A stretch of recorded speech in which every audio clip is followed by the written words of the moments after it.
মত নিষিদ্ধ হওয়া নয়। এই গত নির্বাচনেও ৬২টি রাজনৈতিক দল নির্বাচন প্রত্যাখ্যান করেছে। আওয়ামী লীগের সাজানো পাঠানো নির্বাচনে যায় নাই, শুধুমাত্র আওয়ামী লীগের দোসররাই এই নির্বাচনে গিয়েছে।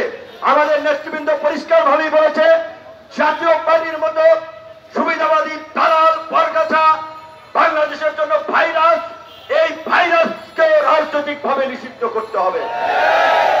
আমাদের নেতৃবৃন্দ বঙ্গভবনের প্রেসিডেন্টকে বলেছিল, ফ্যাসিস্ট হাসিনার দোসর জাতীয় পার্টি কিভাবে বঙ্গভবনে আসে।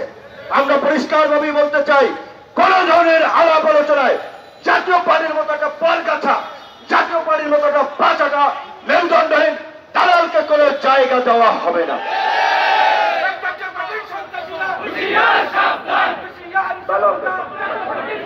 আপনারা আমাদের শিক্ষিত ছাত্র যুবক তরুণ বন্ধুরা বক্তব্য দিচ্ছেন, টকশো করছেন, অনেক কথা বলছেন।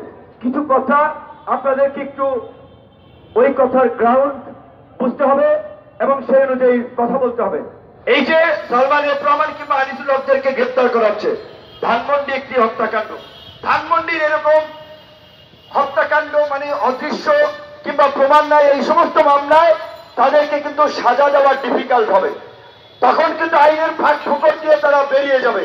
কাজেই গত সরকার যেটা করেছিল, গায়েবী মামলা ভিত্তিহীন মামলা নয়, সুস্পষ্ট তথ্য প্রমাণ এবং অভিযোগের ভিত্তিতেই যেন তাদের বিরুদ্ধে মামলা দেওয়া হয়, আমরা সেই আহ্বান জানাচ্ছি।